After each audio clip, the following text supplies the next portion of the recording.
The tax and spend policies of the federal government are known more broadly as fiscal policy. Fiscal policy is central to the management of our economy and to our nation as a whole. In today's lesson, we're going to take a closer look at fiscal policy with the help of Clint Dahl. Clint, can you please explain to our audience what fiscal policy is and how it works? Certainly, I'd be happy to explain. Fiscal policy refers to decisions made by the government of tax and spend to implement policies for a political or an economic agenda. Fiscal policy is determined by the President and the Congress. The mechanisms used to enact fiscal policy are overseen by the Treasury Department. So, how exactly is fiscal policy applied? Let's say the government is concerned with an economic slowdown and wants to stimulate the economy. One way that they can do this is through lowering taxes.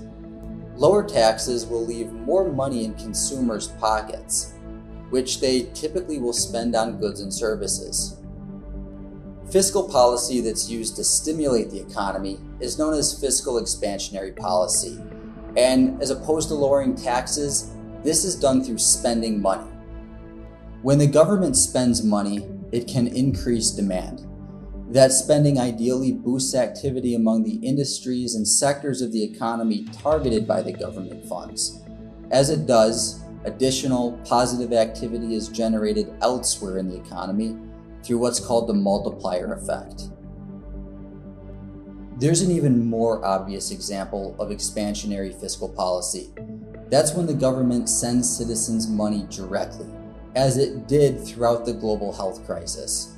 Taxation and spending can also be used as forms of contractionary fiscal policy. This is when the government tries to cool down an overheating economy by slowing the money flowing through it.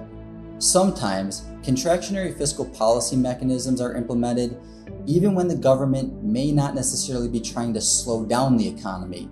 Tax increases are a great example. Let's say the government wants to implement a new program, but doesn't want to go further into debt to fund the spending. In this instance, the government can increase taxes in order to fund the project. Higher taxes have the net effect of leaving citizens with less disposable income. But in this case, the taxes aren't raised for the purpose of lowering demand in the broader economy, even as that may be a result. Of course, tax increases are politically unpopular, which is an added consideration for fiscal policymakers. As you can see, the implications regarding fiscal policy can be profound. This is why there is always so much debate regarding these policies in Washington and around the rest of the country. Thank you, Clint. Great explanation as usual. You're welcome. That brings us to the end of today's lesson. If you enjoyed this presentation, please remember to like this video and click that subscribe button to make sure you don't miss any future episodes of Economics Made Simple.